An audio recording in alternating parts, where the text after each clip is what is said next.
On today's episode of the Football Fellowship podcast, we're going to be breaking down all of the weekend's Premier League action, which saw a whole host of drama for the current top four. Liverpool were held to a 0-0 draw by Man United, which saw Arsenal leapfrog them into first place with a 2-0 victory over Brighton, setting up a very tasty fixture between the two on the 23rd. We also saw City drop even more points against Palace with that last-minute winner from Elise, as well as Villa pulling further away in third place with a turnaround victory over Brentford. And make sure to stick around towards the end of the episode because we will have more Football Tennable for you to watch, see how we do, and play along for yourselves. Welcome back to the podcast. We're glad to have you with us. That was Toby with the intro, and as always, he's joined by myself, Mevin. For those who'd like to know about the behind the scenes of the podcast, we're actually recording this a day early. We're recording this on the Sunday after Liverpool vs Man United, so all the games and all the scorelines are firmly in our heads and we're all raring to go. However, before we get into the football, some things are more important than football. So we would like to wish the very best to Tom Lockyer. The Luton Town defender and captain collapsed on the pitch during their game against Bournemouth at home on Saturday, apparently with a cardiac arrest. And so therefore we would like to wish the very best for Tom Lockyer, his family and everyone associated with Luton Town. Yeah, luckily we have had some good news since the incident, and it seems that Lockyer is in a stable condition currently. And as Mev said, we wish the best for him and his family. So, into the first game of this week, which was, as we mentioned, Liverpool 0, Man United 0. And there's not many times on this podcast I think we can say a 0-0 goes first. But I think for a fixture of this side, what maybe we expected going in and what we saw coming out, it's got to be first, really. Massive game between a struggling Man United and what recently has been a really good, high-performing Liverpool side. As we have just said, we have literally recording this almost as the game has ended. Mev, as a Liverpool fan, going into this game, what were your expectations, would you say? Well, it's really tough because my expectations were, some were high, some were a bit low, because of the fact of the form of Liverpool in terms of results, not necessarily the performances, I would say, and the fact that the current results and form of Manchester United. And also when you take into account the history between the two sides recently, especially at Anfield, and the most recent one being a 7-0 earlier on in the year, I did expect Liverpool to go on and win this game. I was confident going into this game, but I will say I wasn't overconfident because of the fact that it is a derby game, and in those fixtures anything can happen. Erik ten Hag and the Man United side have been under a lot of pressure, under a lot of scrutiny so far this season, and I think, also if you include their absentees, no Harry Maguire, no Bruno Fernandes, everything was against them, which only in my mind made them more dangerous because of the fact that the weaker your opposition in the derby match, the more embarrassing it is if you were to lose to them. And I think most football fans can relate to that. So I was confident, but I was still hesitant. And watching the game beginning to end, it was a really drab affair. And like you said, if it wasn't for the fact that it was Liverpool versus Man United, I don't think this game would be first on the podcast. I don't think, arguably, not even maybe the top 5 games of the game week, but I think the two teams, we have to talk about them. Liverpool, it was awful from them. They had a really good first 5 minutes. I think 3 corners in the first 5 minutes, really in the front foot, got a corner immediately from the start of the game. And it looked like Liverpool were really up for this game, really going to take the battle to Man United and really put them to the sword. And they did for about 10 minutes. But after that, Man United really grew into the game. The crowd at Anfield really, the energy was sucked out of them because of the fact Man United were growing into it. And I think in that first 20 minutes, the fact that Toby and Mev were doing really well in midfield, I think that Anthony was getting on the ball a fair bit and really causing Tsimikas a little bit of trouble down Liverpool's left-hand side. And I think that Man United were just holding on. And I think almost the last result of it being a 7-0 really hindered Liverpool's minds, because I think they expected to win in going into this game as the players. And I think that kind of maybe filtered into a little bit of complacency. And I think Man United just had nothing to lose, really. And so they leave Anfield with a point, and I think for them, which is a fantastic, fantastic point. Yeah, like you said with Kobe Mainoo, that's an interesting point that he was able to play really well in this game. I'd say both teams so far this season, the midfield area has been where both have struggled, I think would be fair to say. Man United have had a lot of rotation of players who are playing in that midfield, and Liverpool, midfield has been playing okay, but a lot of those players are new. Looking at Endo, McAllister, Gravenberch and Szoboszlai have all only just come in the summer, so haven't maybe as gelled as a lot of other teams have. So to see that midfield battle, and like you say, Mainu to maybe be the one in that first half at least to step up and be a standout player for United, is maybe something we probably could have expected going in, an area of weakness perhaps in Liverpool's side at times. But it seemed like, as you said, despite Liverpool maybe being a bit drab, maybe the crowd not being there, not too much energy overall, I think it would be fair to say they did dominate, especially when we're sort of looking at the stats. I mean, I couldn't believe, looking at the stats after the game, 34 shots for Liverpool compared to Man United's 6 is absolutely crazy. An XG of only 2.35 from 34 shots, so a lot of those chances not very high quality. Puts an average of their XG way below sort of 0.1 per shot. So Man United did do well to restrict those high quality chances for Liverpool, I think it would be fair to say. Yeah, absolutely. Liverpool really didn't have a sniff. They were shooting from outside the box for times when it was clearly obvious they weren't going to score from those chances. Any time they took a shot from range, there was a Man United defender blocking it or getting in their way. And Liverpool were just really, really struggling. And I think it's games like this in which you need your set pieces to really come good for you. And Liverpool had 3 really good chances from set pieces. Van Dijk had one, Konate had one, and I think, it might have been Cody Gakpo, but I can't quite remember who the third one was. But Liverpool had so many corners, so many free kicks, and they were putting so many crosses into the box. But every time it just wasn't finding the man, or the man got it, but they didn't convert it into a goal, which they should have done. And I think, while we can be saying Liverpool should have done better, and I think they really should have, I think some players were really poor. Szoboszlai was poor. I think Salah was poor. I think on the ball, Endo was poor. Defensively, he was okay, but on the ball, he was really bad. I think Diaz was bright, but again, compared to the levels these players should be at, they weren't really performing.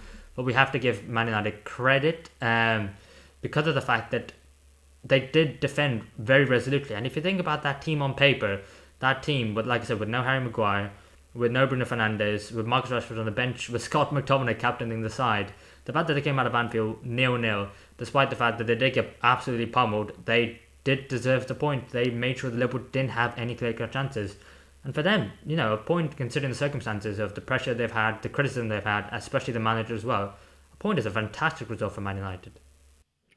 Yeah, it's so strange, I feel like, for us to be talking about it. I know Man United have been nowhere near the side they were 10 years ago, but the fact we're even saying how Man United have sat back and defended well and got a 0-0 draw out of Anfield is a great result, I think just shows where they are at the moment and where they probably have been for the last couple of years.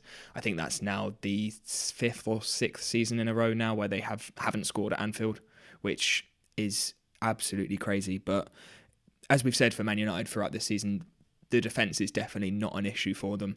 They have a number of defensive injuries still, and they still have a really good defensive setup. We see Johnny Evans playing today and still sort of being there and getting a clean sheet against a really strong Liverpool side is only a positive for Man United, really.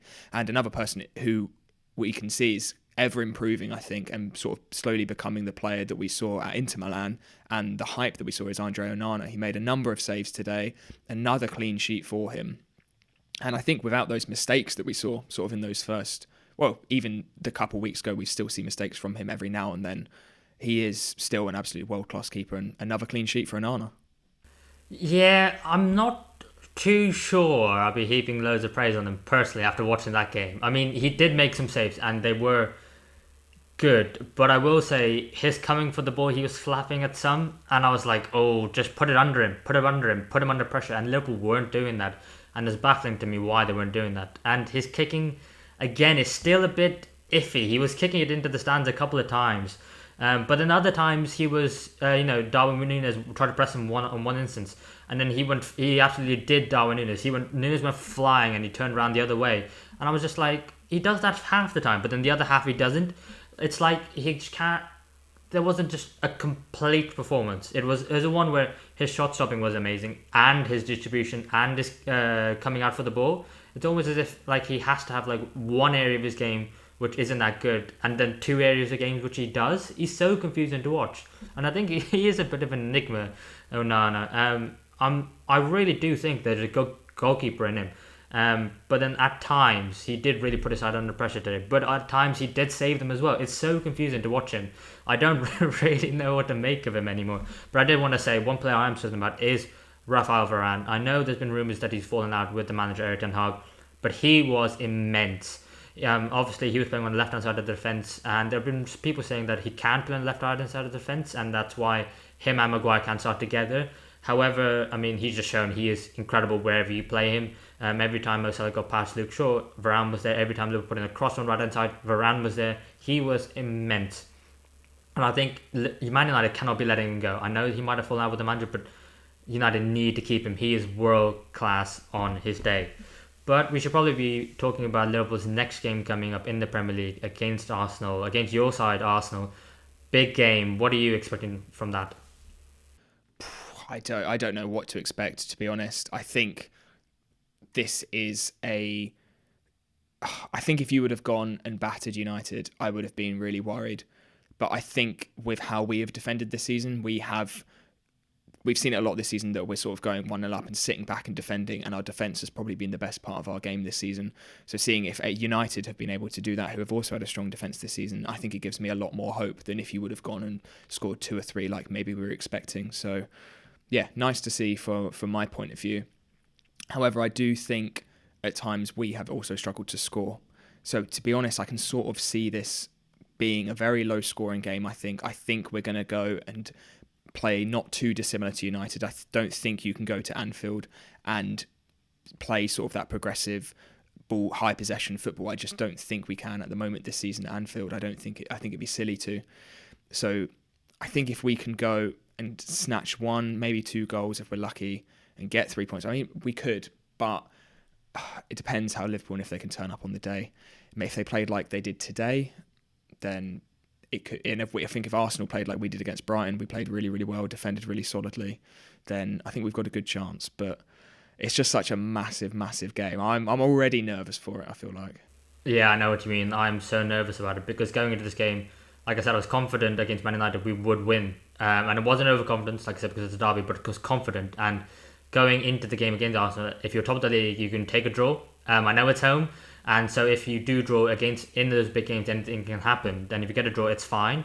But the fact that like now Liverpool are at home and they're playing Arsenal later on in the season away in early February, I think. And they got the FA Cup game as well. So they're playing Arsenal 3 times. So they really need to, put a marker down against Arsenal and say, no, you can come down for it if you want, but you can't win.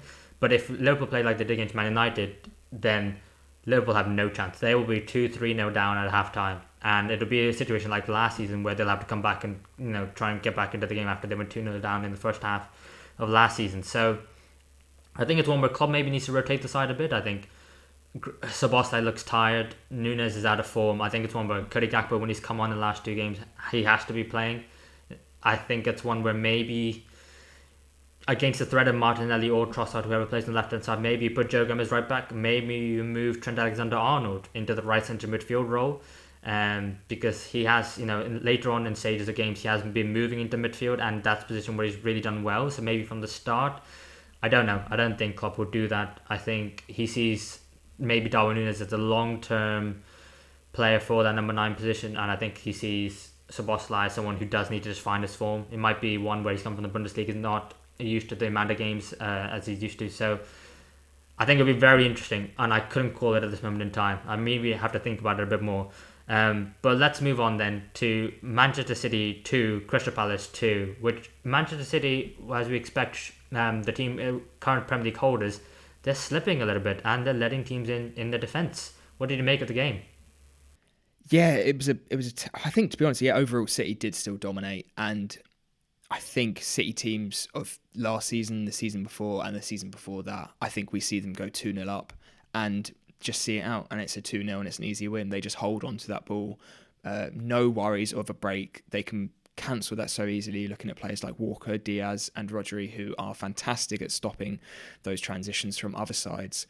Whereas this season, they still attacking as well as they have at times, still playing that really lovely fluid high possession football that we see, and we saw that for the first hour in this game. Really comfortable for City, played some really great football, and Grealish, I think, was a really key part of that for them. I think he had a fantastic game, and it's good to see him come back into the side and be that real spark for them. But the difference is we do not see City go 2-0 up and let it slip at home against Crystal Palace. It's absolutely crazy. I'm not sure what's changed this season, where things seem to be going wrong, but this is a lot of points dropped now for so early in the season for Man City.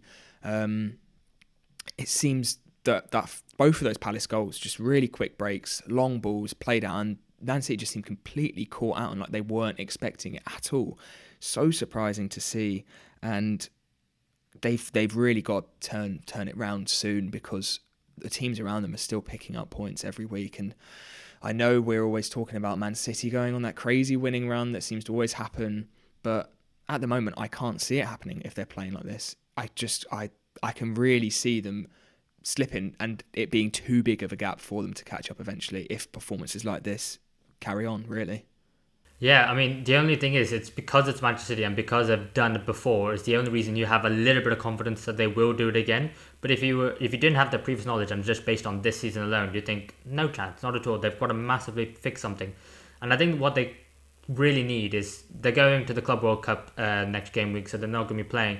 And I think that, plus the 2-week break in which the FA Cup is in the middle of it, I think that will do them really good, because I think they really need the players to come back fit. They need Haaland fit, they need Kevin De Bruyne fit, and I think they need more midfield control, and they need better defensive decision making at times, because I think Diaz, we applaud him for being one of the best centre backs in the league and in the world, but I think at times he's been quite poor. And I think, I mean, like I said, for Crystal Palace's first goal, I think it was, when the ball comes across, I think the fact that Schlupp can get away from Diaz and Walker that easily is a travesty. I think it's an absolute travesty. I think the fact that you've got Kyle Walker there because of his pace, and you've got Ruben Diaz, who's one of the best defenders in the world, and the fact that between them they can't deal with one long ball over the top and a player with pace going in behind, I think, like you said, it's not Manchester City at all.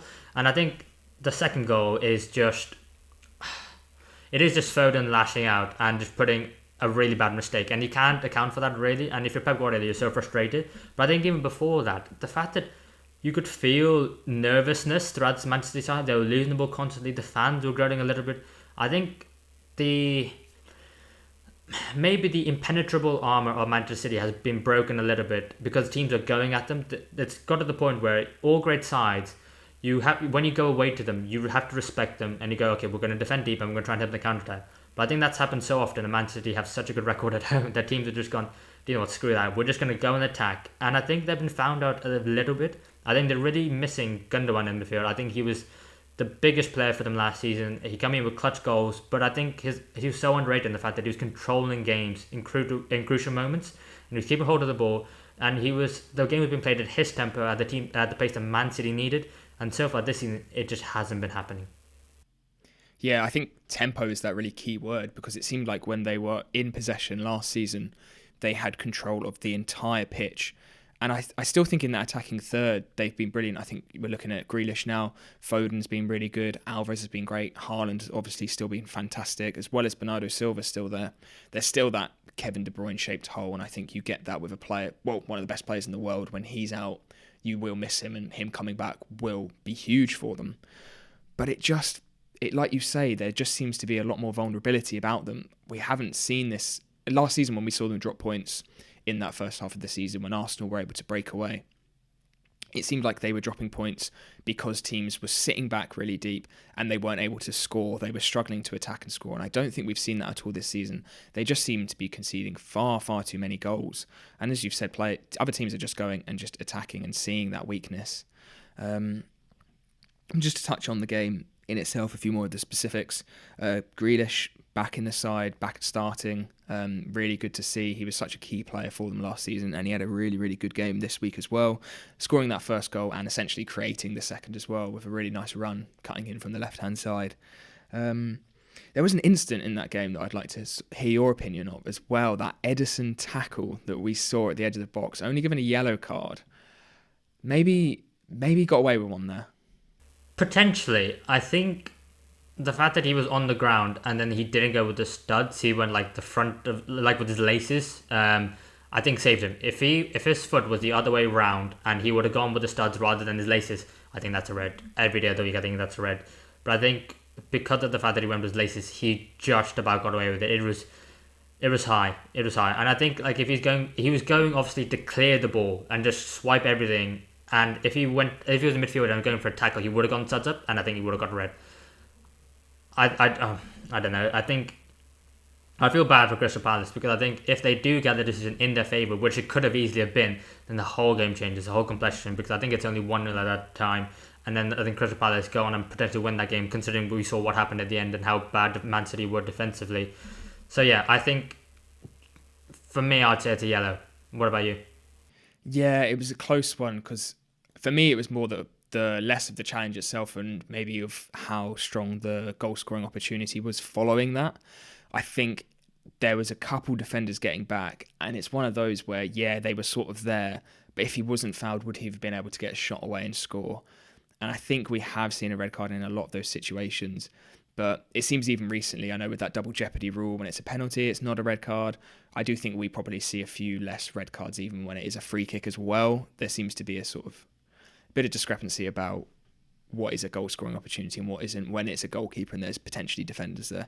It's a tough one, but I guess overall Palace was still able to come back and get a point, but they may have felt a little bit hard done by considering how they did play in those last 20 minutes against a 10-man City. Maybe they could have played like that for a little longer if they were up against 10 men. Yeah, absolutely. And I think, fair play to Crystal Palace because they have a very decent record against Manchester City at the Etihad.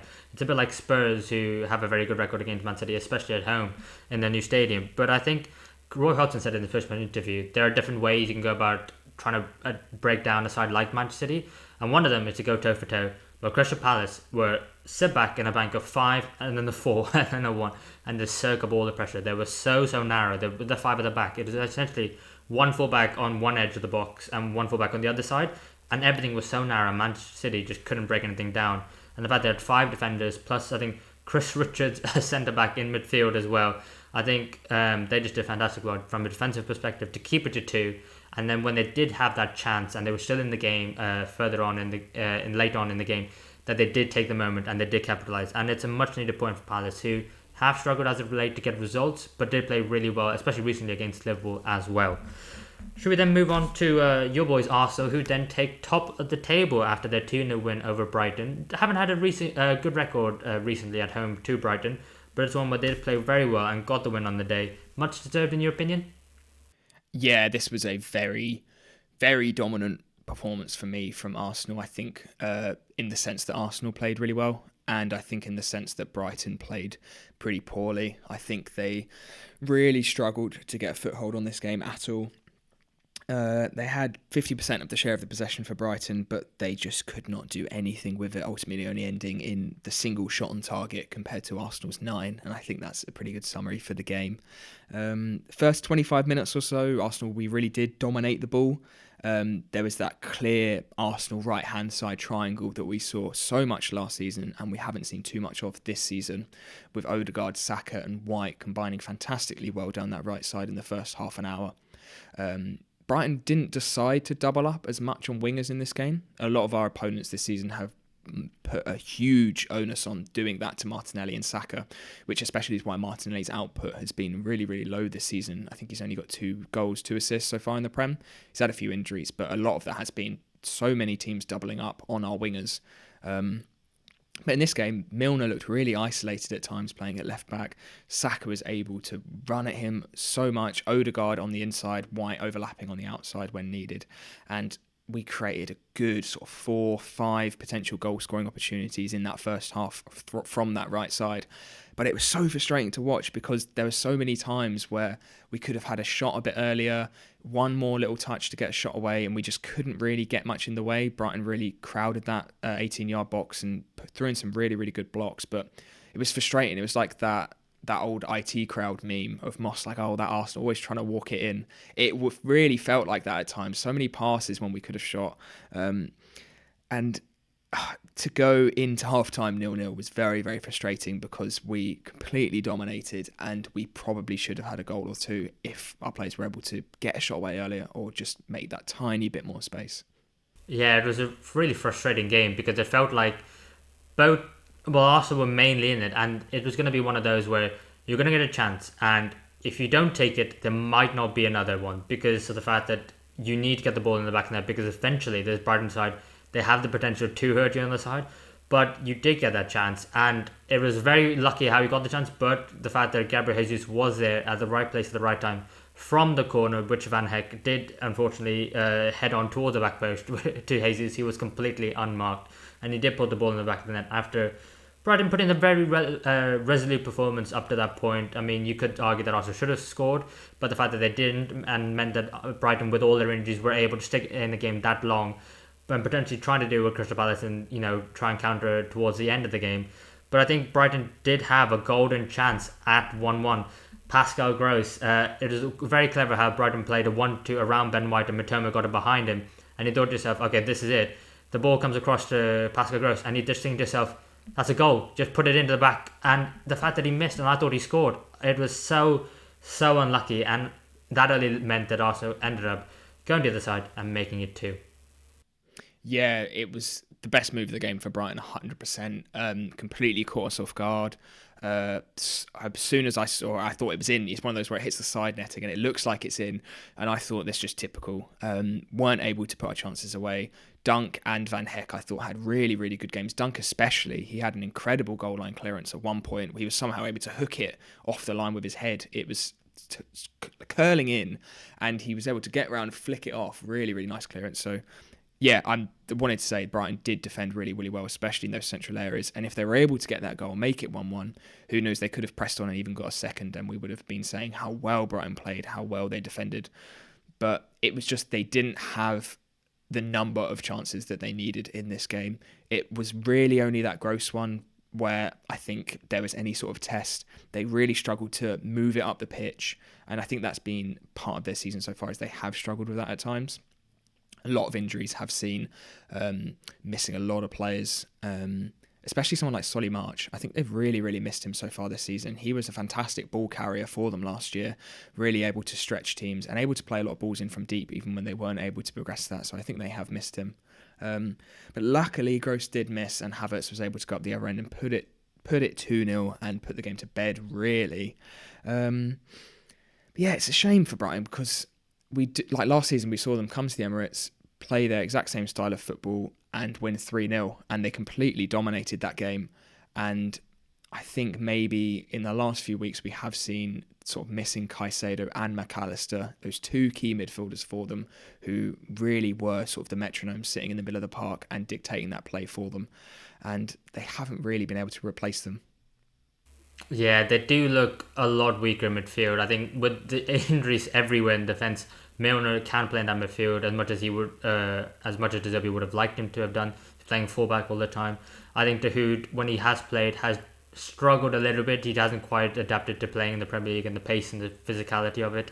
I think Billy Gilmour has done exceptionally well, to be fair, in this defence. I think that he's really come into his zone and really showing the promise of he did at Chelsea when he first burst onto the scene. But I think also Adam Lallana can't stay fit week in, week out. He can't play 90 minutes week in, week out. I think that midfield is an area which they really are really struggling, but it isn't being helped by other areas of the pitch also being injured as well. You can't have that chemistry between fullback and centre back, fullback and midfield on that side, and then the winger. Dan De Zerbi likes to rotate anyway, and he probably isn't helping his own team. But the fact that they did qualify for the Europa League, they've finished their group, and the fact that now they don't have to worry about that until the new year, I think maybe they can focus on the Premier League a bit more now with week in, week out. And I think obviously Brighton will be absolutely fine. They carry on plodding along. And it could be one where we see later on in the season when they do get the players back that they find a bit of form towards the back end of the season. But Arsenal, top of the league, playing Liverpool next in what is going to be a massive, massive game. We look very much towards that. But then we should talk about the other team who are now moving up to second in the league. Aston Villa, who won 2-1 away to Brentford. What did you make of the game? Yeah, I was I thought Brentford played really well in the first half. I was really surprised, actually. I thought Villa were going to go there. Obviously, looking at Noah Mbeumo now, who's injured, who has really stepped up and filled Tony's boots this season. And I was thinking Villa were going to go there and do a complete job. I thought it was going to be a fairly straightforward game for them, considering how we've seen them play against Arsenal and City. But in that first half, Brentford were absolutely fantastic. Defended so well. They did sit in that really sort of clear bank of, it was a 5-3-2, occasionally a 5-4-1. And Villa, I don't think in that first half, could really break them down. And Brentford had the best chances in that first half. We saw a couple set pieces where they had some really good opportunities. They could have even had a pen fairly early on with I think it was McGinn grappling, I think it might have been Ben Mee. That could have been given. And Brentford really surprised me how well they played. Maybe it shouldn't have been a surprise considering how we know they can play at home against these top sides, and Villa are one of those top sides at the moment. And they were able to go into the break 1-0 up Brentford thanks to Lewis Potter, who got a really nice touch and finish on from a corner, a really crowded penalty area, and he was able to put it away. So yeah, for me, that first half was very, very surprising that Brentford were able to go into it 1-0 up, and I was pretty happy looking at the table to see potentially Villa drop some points. Yeah, maybe from an Arsenal perspective, but I thought from a Villa perspective that the first goal they conceded was really poor because I think they had two chances to clear the ball. First of all, initially from the corner, the header ended up just being back into the box, and I can't remember who it was exactly, but the Aston Villa defender just was not quick enough to clear his lines, and Potter beat him to it, and quite comfortably actually, as Potter's very quick, and the fact that he's come from the Championship and he hasn't always had the opportunities to play, but someone's got to step up in this Brentford side without Tony, without Mbeumo, and he certainly did with his goal. And I think he did fantastically well for it. But like you said, 1-0 up, but it all changes when Ben Mee gets himself sent off. And I think it was a bad challenge. And to be fair play to Leon Bailey, who ended up staying on his feet and tried to get the ball and carry on. But the fact that the referee gave it a yellow, I think for once it was the correct decision by VAR to look at it, get the referee to look at it, overturn his decision. And he didn't need much time at all. He ended up converting it to a red. And I think unfortunately Ben Mee can have no complaints on that one. I think he would deserve it in that instance. And then obviously, as you'd expect, it's going to be all Aston Villa from there. And I think what really annoyed Thomas Frank is the way they conceded the two goals. The first one is it's just poor defending because of the fact that Moreno ends up not being involved in the play because of an earlier instance, and then the play carries on elsewhere and then to the other side of the pitch to Aston Villa's right. And so when Moreno does eventually find himself getting back into play, Ollie Watkins has Ethan Pinnock marked, and then Moreno ends up going to Ramsey, who ended up going from midfield and joining the forward line and going into the box, and then he ended up taking Rosalev at the right wing back, and so Moreno ended up being completely unmarked, and therefore he just had a very easy header at the back post. And I just thought Thomas Frank would be absolutely fuming because it's one of those very silly mistakes where you forget a player's down and then we get it back into the game and you just forget to pick him up, and I just thought that was schoolboy. And when you're down to 10 men, you can be making those mistakes. But then Villa ended up getting the next goal and making it 2-1 as well.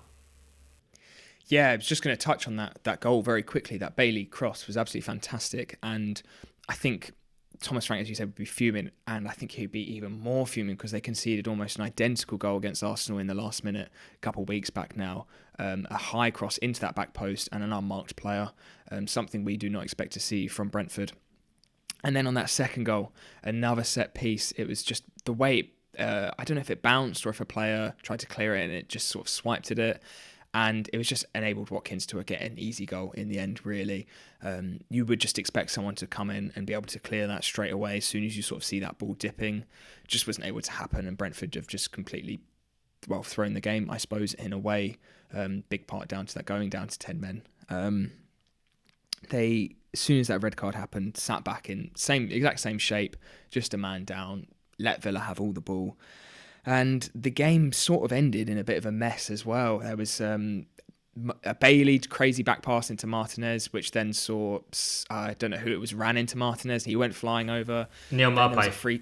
Then there was a free kick a few minutes later where Martinez pushes him and he falls over. And then Martinez tries to pick Maupay up. It was like a bloody circus. It was absolutely ridiculous and a really disappointing end, I think, for both teams. Seeing Kamara as well getting a red card. I think both managers be very annoyed, I think, with their players and the way they handled the end of that game, to be honest. Yeah, absolutely. It's actually comical to watch it in a way because that happened like in the mid noughties. It wouldn't just be like players falling to the ground like it was. It would just be players like kicking lumps out of each other, which at least you can kind of respect a bit more, even though you don't want to see players hurt, and welfare is always one of the most important things. But the fact that they were just like shoulder just walking into each other and hitting shoulders and going to the floor, and I just thought to myself, in the days of VAR, and then you see that in slow motion, just look even more stupid. And I just couldn't believe it. But to be fair, I think you did have some of the best wind-up merchants in football involved in that game in terms of Martinez and Neil Maupay. So I just thought to myself, what else to expect? But the fact that, Aston Villa got Kamara sent off was so disappointing because he absolutely didn't need to. And he's going to miss the next 3 games now. And he's been one of Villa's most crucial players. And you also got from Brentford, you got Ben Mee. But at least he was playing the game and it wasn't unnecessary. But I just thought, like you said, I completely agree. So disappointing, almost comical and embarrassing at the most. But yeah, let's move on then to Newcastle 3, Fulham 0. And personally, not a result I expected considering the fact that Fulham coming back on the back-to-back 5-0 wins against the Newcastle side with lots of injuries and unfortunately lost out to Spurs in the last game. But, Newcastle thoroughly deserved their win. Yeah, I think this is a similar narrative to the last game, a game changed by a red card. The fact in this game it came within 20 minutes just enabled Newcastle to completely dominate from that point onwards. It was definitely a red card for me, Jimenez. I think there was no ill intention in it at all. And I think you saw that in the way that he tried to retract his foot. But at that point, the height of the foot, the speed at which he jumped at, it was too late to be able to pull out. Do you agree that it was definitely a red card? Not really, no. I mean, it's one where I wasn't sure. I mean, I could completely see why he got the red card, but the fact that he went with his foot, which is very high. Oh yes, I completely agree on that. But he pulled his foot away, and then he ended up going hip first. I think it was harsh, but yeah. Now that I'm saying it out loud, it probably was a red card to be honest with you. To be fair, he had no control. Yeah, actually, yeah. Never mind, it was a red card.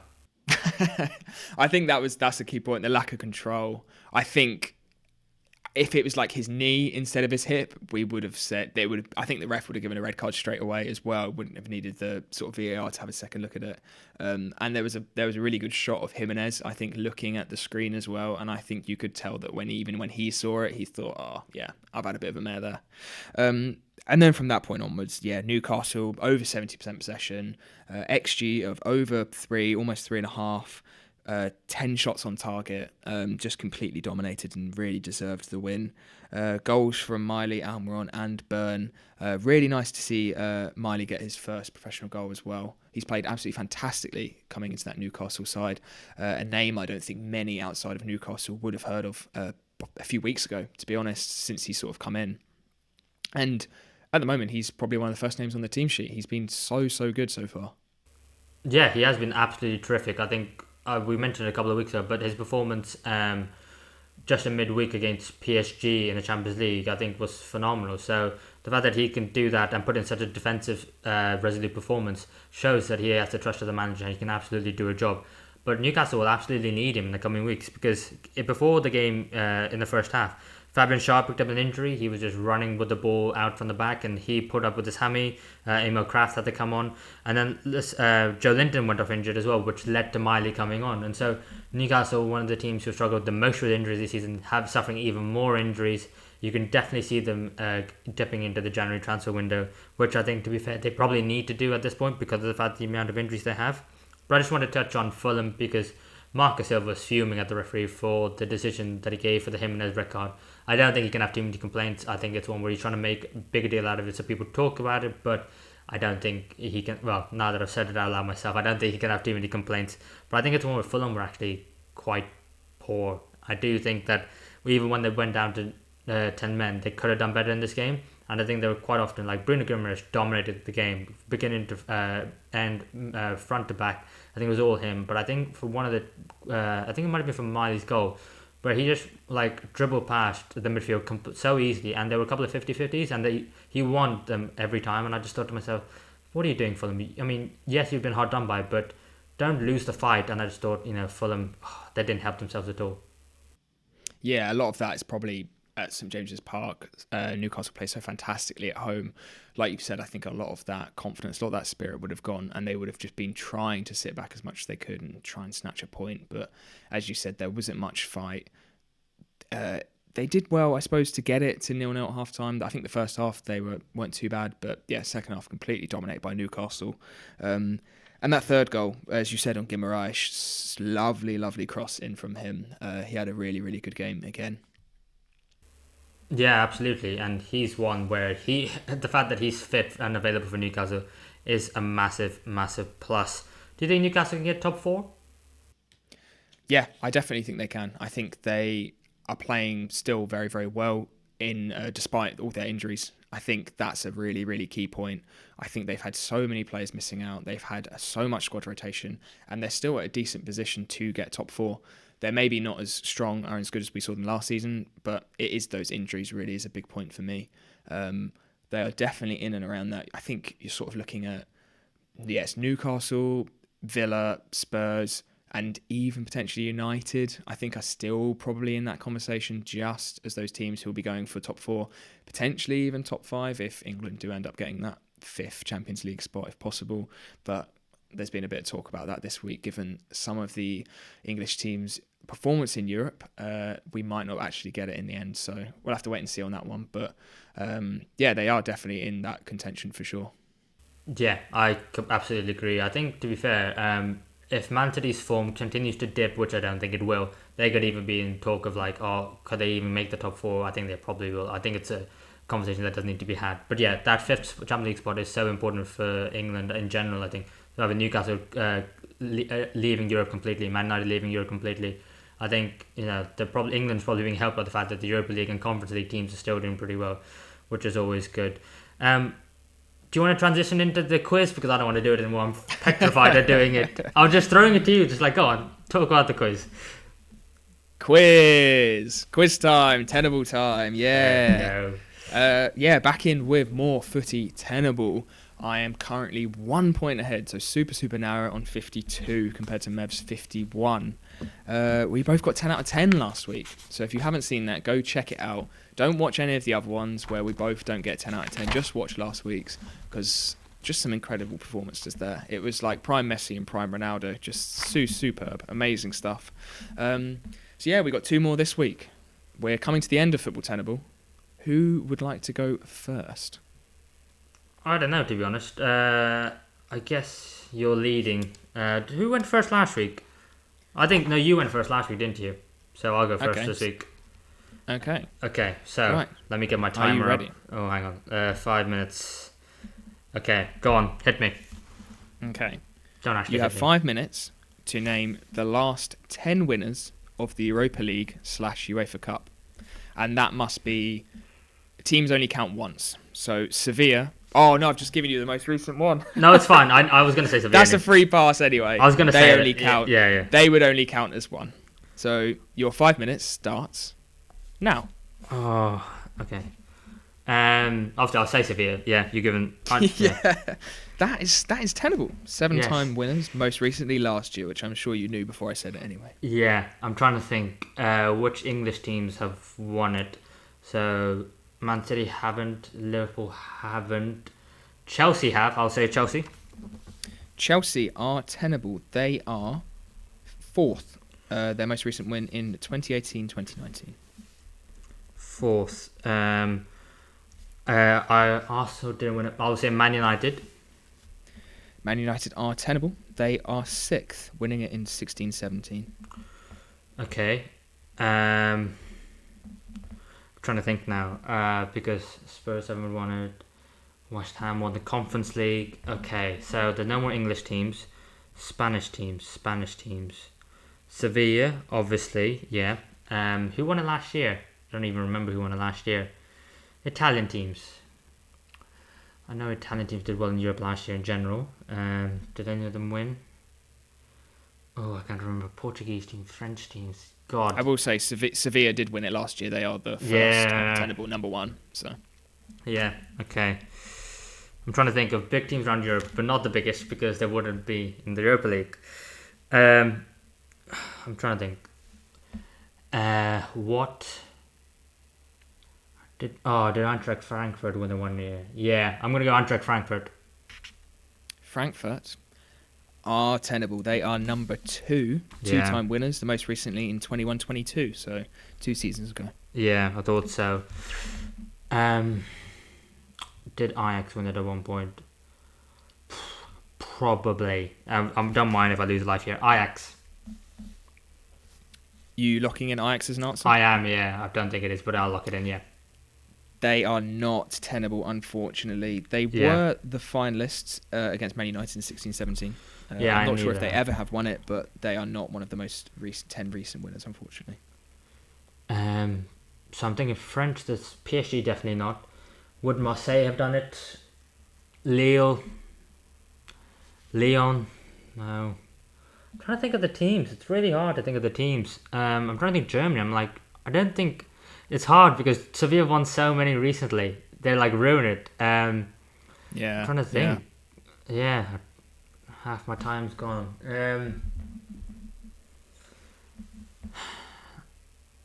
Could Italian Atalanta have done Sassuolo, Inter, AC, Juventus, Napoli? I honestly just don't know. And it's annoying because... Go on. No, I was going to say you've just got just over 2 minutes left. Yeah, I'm just saying it's annoying because I did see this list on Twitter and I didn't click on it, and I was just like, you idiot. The clickbait should have been better from them. Yeah. I should have known I would have needed for Tenable. Let's go with Villarreal. Villarreal are tenable. Number 3, 2021. 2021. Yeah, under Unai Emery wasn't that. 1, 2, 3, 4, 6. I'm going to check some names out there. Okay, Barcelona, Real Madrid, Sevilla, Valencia. I don't think Valencia. Villarreal. Okay. Real Betis? No. Is an English team won the Conference League recently? No. West Ham are now in the Conference League. Did West Ham win? No. West Ham won the Conference League and now in the Europa League as a result. Yeah. Okay, I'm going to have to check some names. I don't think it was Dortmund. Oh, no. Fiorentina lost to West Ham. 1 minute left. Yeah. You've got 5 at the moment. Oh, Roma, but Roma lost recently. Okay, I've got 2 left. I've got to go. I will say. Who am I going to say?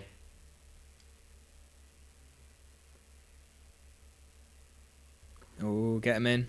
I know. Let's go with Marseille. They are not tenable, unfortunately.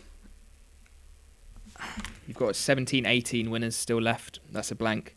10-11, 8-9, 7-8 and 4-5. 4-5.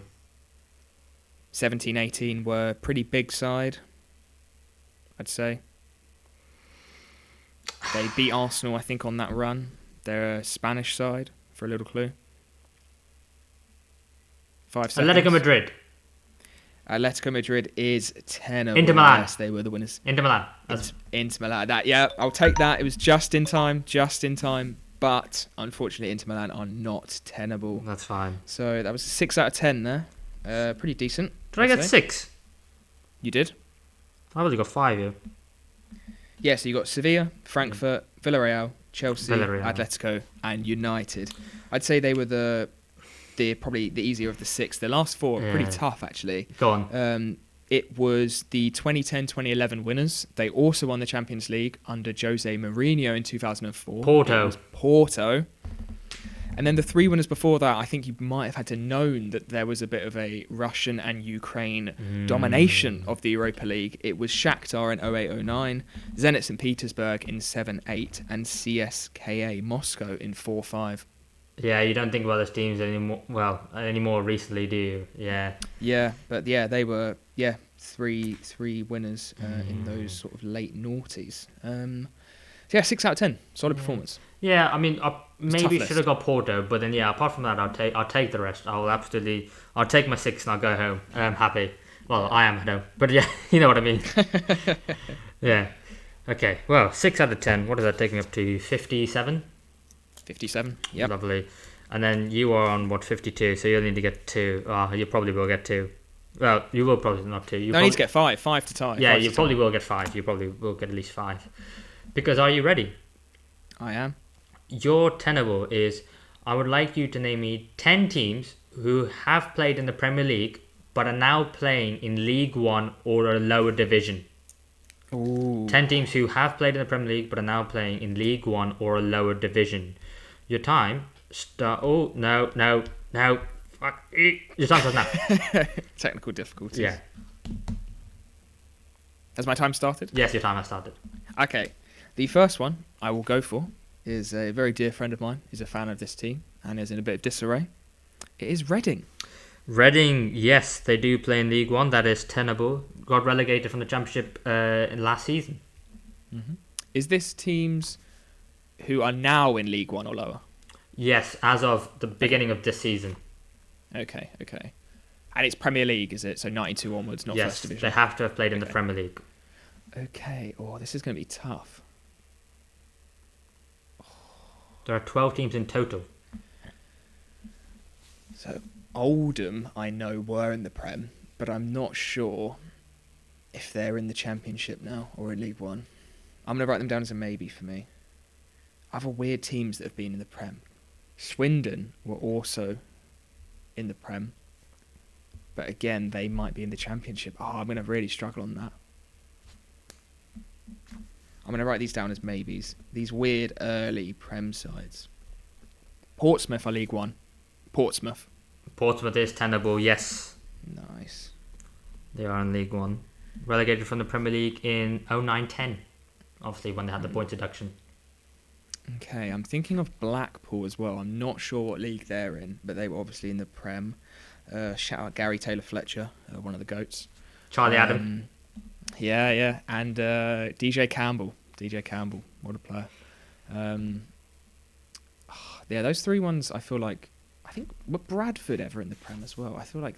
I don't know what division they're in anymore. Okay, I'm going to have to go for one of these. I'm going to go for Blackpool. Blackpool is tenable. They Nice. They got relegated from the Championship last year.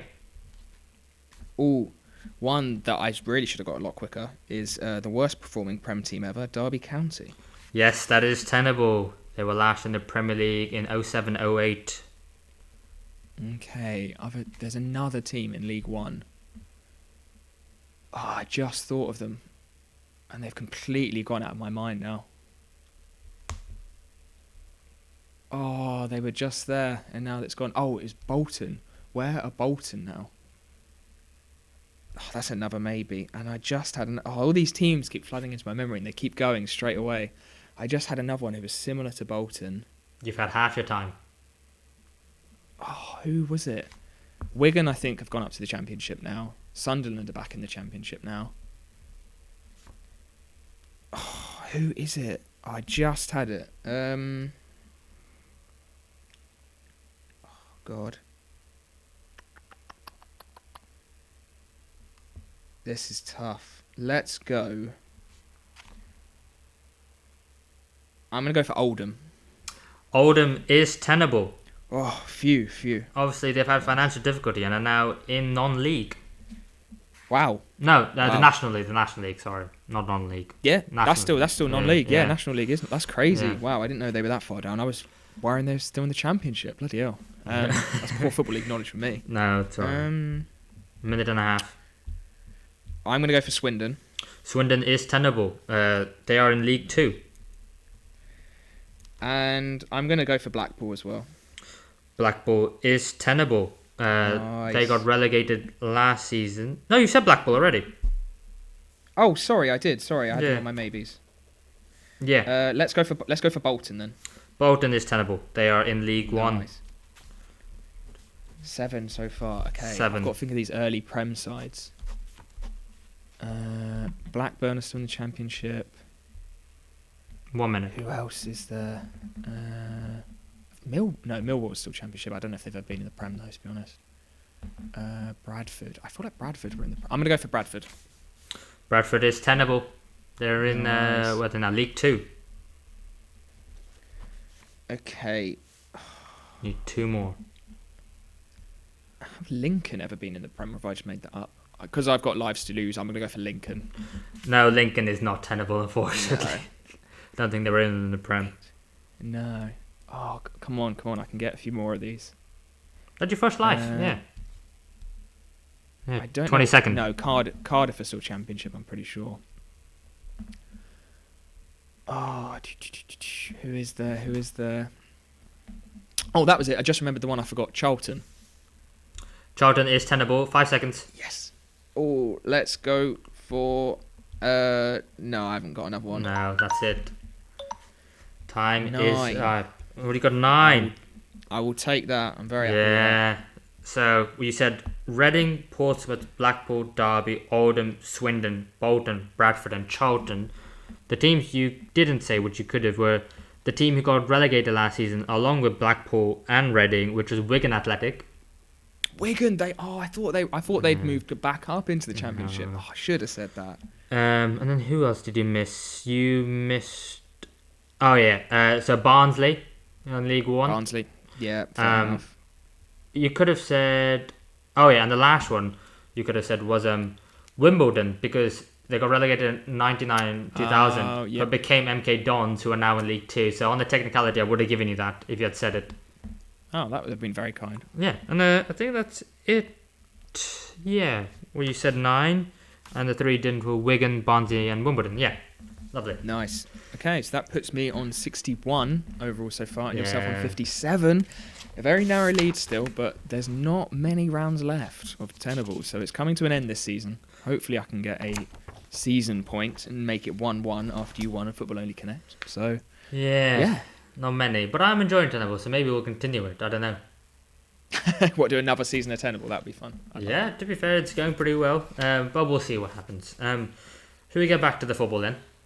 Yes, let's round up the remaining fixtures. Sure. Should we start off with Nottingham Forest 0, Tottenham Hotspurs 2, the Friday night game, and what it ended up being a good victory for Spurs in the end, coming back on the back of beating Newcastle 4-1 at home. And it was Kulusevski and Richarlison with the goals. And Spurs, had the majority of the chances, were the better team on the day, and thoroughly deserved their win. Don't you agree? Yeah, it's not an easy fixture going to Nottingham Forest at the moment. They've had really good home form this season. They are a lot more sort of progressive and attacking than we see them when they're away, and they are definitely able to catch out a few teams. It's not an easy game, and I think Spurs went there and played really, really well. Kulusevski, as you said, with a goal and an assist, probably a highlight of the performance. Really, really good game from him, and especially as he's playing a number of roles this season. We've seen him play on both sides, through the middle, and he's played just as well as he has since he signed for Spurs. Really, really great player. Really good performance from Spurs, and they seem to be back, and they seem to be back in their rhythm a lot more, which is good to see, because on their day, they're one of the most exciting teams to watch, I'd say. Yeah, absolutely. And like I said, they're almost back to the full-strength squad, and they got January as well to reinforce the side if they needed. But unfortunately, one player they will be without is Basuma, who got his second red card of the season and who will now be out with a 4-game suspension. But then obviously, he's also going to the African Cup of Nations in January, so Spurs will have to do without him for a fair little bit. But I think it was on way. I think it was a fair red card. I don't think he'll have too many complaints. But for Nottingham Forest, another loss, and I don't think they've gone the last 7 games without a win. The last time they won was on the 5th of November versus Aston Villa at home. Steve Cooper again coming under more pressure. Is his job in danger? I think it depends on maybe his next fixture against one of the teams around him. I think if they get a loss against a potential relegation contender, then they are, as they say, 6-pointers. They count for double, and I think the pressure would double if he loses a game like that. He did really well to keep them up last season. They've got a very decent squad, so it's a tough one. I think it depends. Maybe next 5 or 6 games, I'd say, are really, really key for him and for the club. Yeah, it's difficult, because do you do it before January and then the new manager has January, or do you stick face in your long-term manager? I think you stick face for now. They're still not in a relegation zone. The run isn't encouraging, but I think at the moment there is still something to cling on to, even despite the fact that you got players out injured. So like your main goal scorer Tyrone Avani and your goalkeepers, whichever one you pick, aren't doing great at this moment in time. But just need one win, and I think they probably will be back to winning ways. Just stick for a little bit longer, I think, is the consensus. Should we then move on to West Ham 3, Wolves 0, a comprehensive win for the Hammers? Yeah, Paqueta with a hat-trick of assists, Kudos with a brace, and Bowen rounding it up with a goal as well. Really, really good performance, and I was not expecting a 3-0 win, I don't think, from West Ham. Not because West Ham are a bad side, they've played really well, maybe a few sort of ups and downs, but overall, really strong side. And as well, Wolves played really, really well this season. And I think to see West Ham dominate the game, win 3-0 was really surprising. But just speaking on Kudos, he has come in and made an absolute instant impact. Such a good signing. And I think we've seen rumours of him coming to the Prem for the last couple seasons from Ajax because he is such an electric player. And you can tell, I think, before he signed that he was going to be one of those players who's just going to come in and fit right in straight away. And he's done just that. Such a good performance from him again. Yeah, absolutely. And I even saw some people saying he hasn't had an instant impact. But if you've been watching West Ham in the Europa League, he's been playing week in, week out in the Europa League, not necessarily in the Premier League. But now he's come into the Prem side as well. He's just carrying on the vein of form. And he's looked like a fantastic signing from West Ham and this David Moyes side. Because alongside him, Paqueta was just phenomenal. I mean, I think it was for Kudos' second goal. The ball across the pitch from left to right, and the fact that he found him with such a pinpoint pass I thought was exceptional. And it's not only one where West Ham are also a physical side who can defend deep, but they've got some really talented players going forward as well. Wolves unfortunately get a loss away from home. I think they have been in very good form as of late, but I think they've kind of come off a boil a little bit. I think they are starting to really miss Pedro Neto going forward, and that forward line doesn't seem to be clicking as well ever since he's been absent.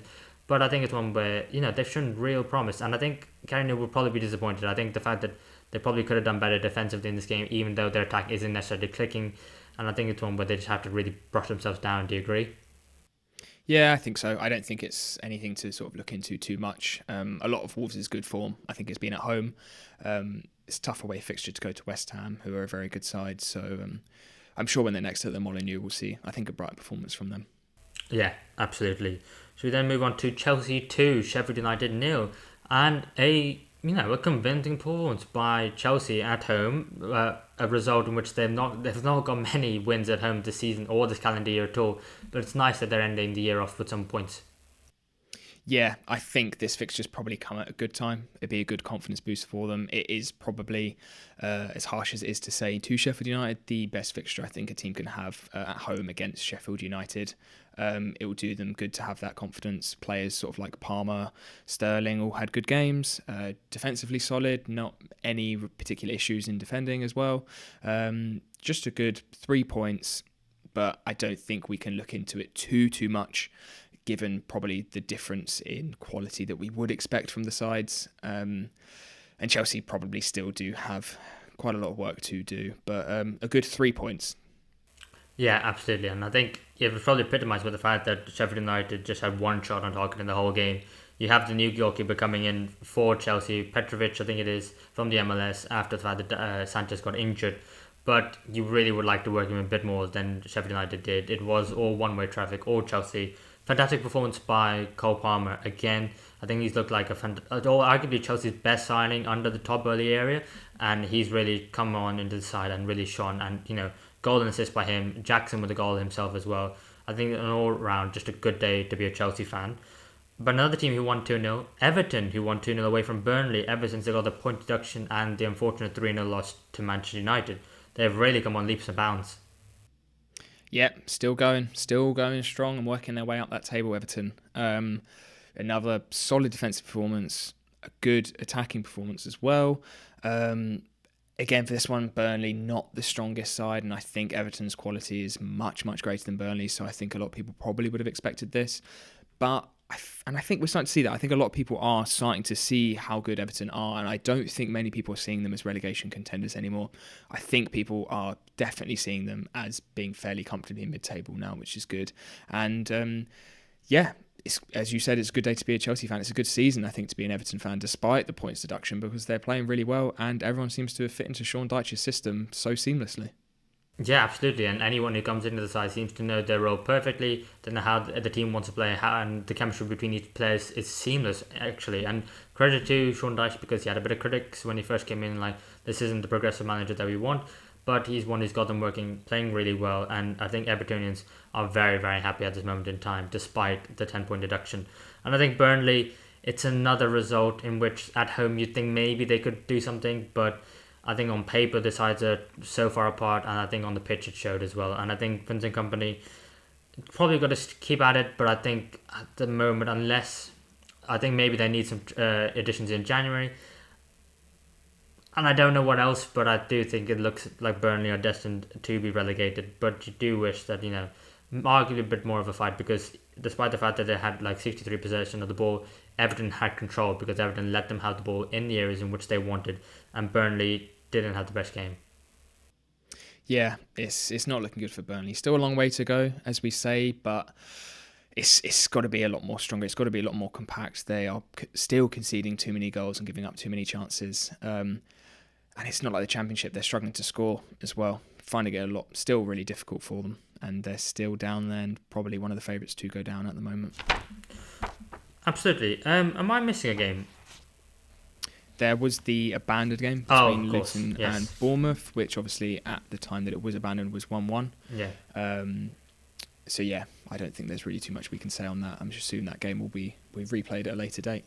Yeah, I wonder if I got my FPL points. Because Solanke scored in the game and I have him in my team, and I need to catch up to you especially.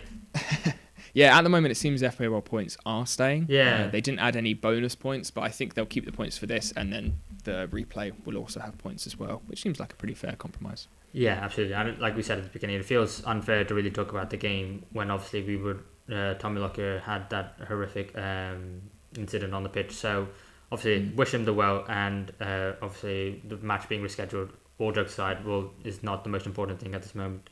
But yeah, definitely. I think that's a very good episode from ourselves. I think that's it, isn't it?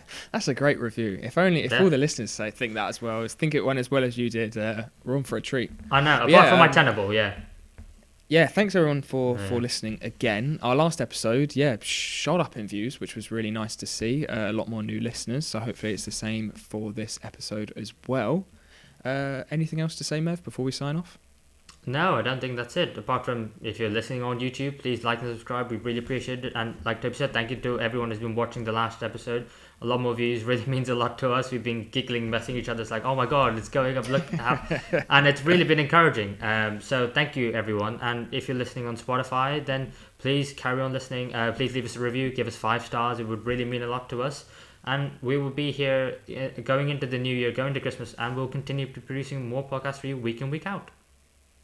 Yeah, and thanks for joining us on this one. Hopefully we'll see you on the next. And thanks very much.